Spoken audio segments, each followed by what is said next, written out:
everyone, and welcome to Daily Newspaper Analysis, which is brought to you by LawSikho. So today we have one editorial for our discussion, which is titled as Active Agent, which has been taken from the Hindu newspaper. So this article talks about the recent case regarding the prevention of money laundering case regarding a minister from Maharashtra. So what is the case? What is this act? And what will be the upcoming update will be discussed here. The next segment is about the news update, which is about important news points for our prelims exam. And finally, we'll be concluding with the legal news for the day. If you like this session, do not forget to give it a thumbs up. Please like it and also do not forget to subscribe to our channel as well. So let's see that why the entire thing is into news. So the proceedings under the PMLA, which is basically the Prevention of Money Laundering Act 2002, against Maharashtra Minister Nawab Malik required strict judicial scrutiny. So what is the case? What actually is the Prevention of Money Laundering Act will be discussed here. So let's first understand that how PMLA, or the Prevention of Money Laundering Act, it works as a weapon against the opposition. So basically, PMLA was drafted in 2002 in line with the global commitment to curb money laundering. Now, as we know that globally also we have an important body which is called as the FATF, which is the Financial Action Task Force, that has two important goals or aims to work upon. Firstly is to stop or curb money laundering at the global level, and also to stop terror financing as well. Now, on the similar lines, the PMLA, which is the Prevention of Money Laundering Act 2002, was passed in the country. So petitions filed in the Supreme Court have pointed out that the Enforcement Directorate conducted 1,700 raids and 1569 investigations in the last decade based on the PMLA, and only 9 cases of these have led to successful convictions. Now, this similar, it sounds quite much similar to the UAPA, which is the Unlawful Activities Prevention Act, wherein the trials are in huge numbers, but the real convictions are, very, very in small number. Similarly, here, just imagine that 1,700 raids and more than 1,500 investigations, and only 9 cases out of them have led to successful convictions, which means that this might be a complete charge, or this might be a complete way of the government of putting down or discouraging, or putting any kind of allegations on the opposition members specifically. So the PMLA is being used as an overboard instead of the proposed use of the act. So of course, instead of the real purpose of the act, it is actually being used as an overboard. So the Supreme Court should decide whether blanket powers given to the Enforcement Directorate for search, seizure, and arrest are justifiable. Now, as we know that in such cases, we have a complete department in the Indian system, that is the Enforcement Directorate. So it says that here the Supreme Court should be looking into the matter, that the kind of absolute kind of powers that we have given to the Enforcement Directorate for search, seizure, and for arrest, are they even justifiable or not, keeping in mind that such small portion of the convicted cases or the convictions in the real sense. Now let's move further and understand who actually is Nawab Malik and what is the case against him. So Nawab Malik is Maharashtra's Minister of Minority Affairs and Skill Development.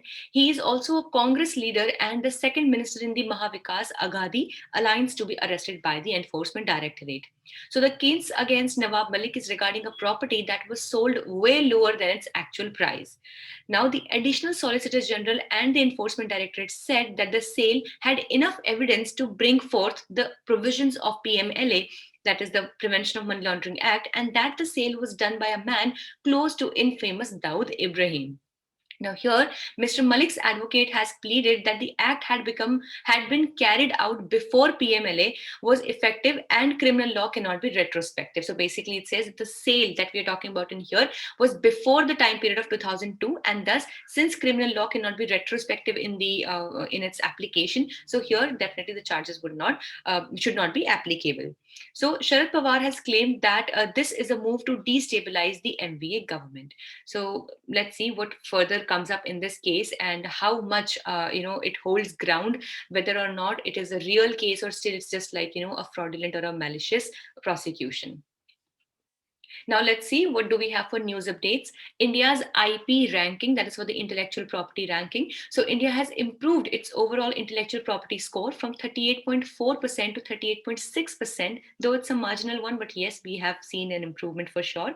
With this change, India ranked 44 out of 55 countries in the International Intellectual Property Index, and the same which has been compiled by the US Chambers of Commerce on Thursday. Second, Russia launches a special military operation on Ukraine's eastern Donbas region. Russia launched a special military region in Ukraine's East Donbas region and has turned Europe's fear into reality. So, ballistic missile attacks were also launched in a number of Ukrainian cities this morning. So, reports of explosions are now coming in several Ukrainian cities and gunfire near main Borispil airport in the capital, Kyiv. So, Russian President Vladimir Putin has urged Ukrainian soldiers to lay down weapons and return to their homes. The Russian president also has warned of dire consequences to anybody who would interfere in the proceedings of the event. So let's see the third one. Government launches Ombusdperson App for smooth functioning of MGNREGA scheme. So the Rural Development and Panchayati Raj Ministry recently launched the Ombusdperson App for MGNREGA, that is the Mahatma Gandhi National Rural Employment Guarantee Act. So the inauguration was done by Minister Giriraj Singh and has claimed that this app shall facilitate hassle-free reporting, categorization, and disposal of grievances. The app will also ensure tracking and timely passing of awards by the ombudsperson.